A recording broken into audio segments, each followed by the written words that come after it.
everyone, welcome back to the April and Danny Show. I'm Danny. And I'm April, and we're here to answer your questions about Illinois. Before we get started on the question, I just want to point out where we are today. We are courtside at the Lou Henson Court at the State Farm Center in Illinois. So it's a really cool place to be. If you ever have a chance to go to a basketball game, which I really encourage you, maybe one day you can also be sitting in these same seats. Maybe not on the court like us. So going into the question for today, we have a really great question from Matt S. And he wants to know, can you clarify how we're supposed to sign up for housing and what I'm supposed to do if I already have a roommate picked out? So Yeah, that's definitely a great question. So first things first, at Illinois, there's a lot of different options for you to choose from. We have what are called private certified housing options. There's 15 options for those. And those are unique in the sense that they're privately owned, but they still qualify as university housing. And being that the locations and amenities vary so much, you're going to have to do a little more research on your end to know what you want in each residence hall. But then there's also 24 university housing options, and those are going to provide that more classic college feel that you probably hear about. yeah, so for university housing, which is the more traditional type of setup that you think of college, you usually have a roommate, you'll have a community style bathroom, eat in a dining halls. So about 75% of our students actually choose university housing. So it is definitely a great option to live in. And so for university housing, one thing you want to keep in mind is to complete the contract, which you have access through your admitted checklist by May 15th at the latest. So making sure to complete that contract.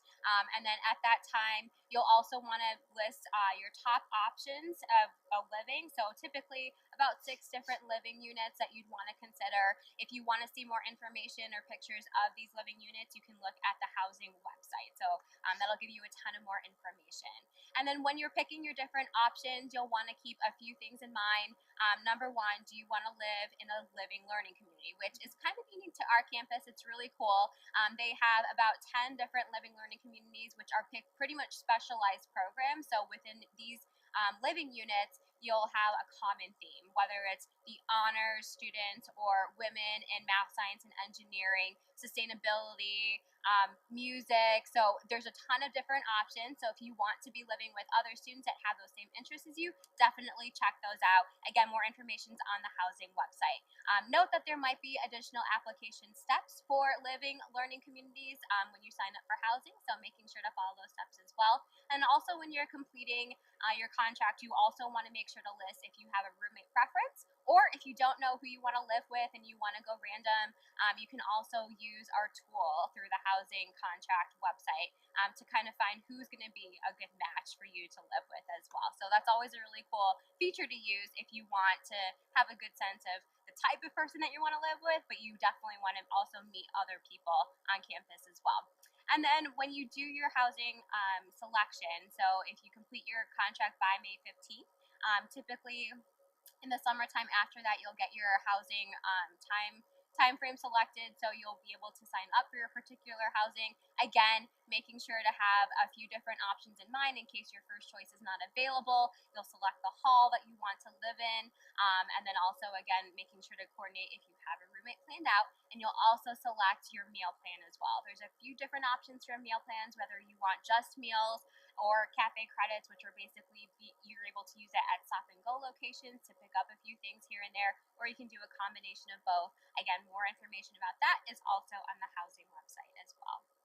Now, again, with private certified housing options, the amenities and the meal plans vary so much from location to location. So you're definitely going to want to go online and look at all of those options available. But also, feel free to contact the residence hall directly to see if you can get more information. You can schedule a tour, and every application process with every private certified housing option might work a little differently. So you are going to want to get that information straight from the source itself. Mm-hmm.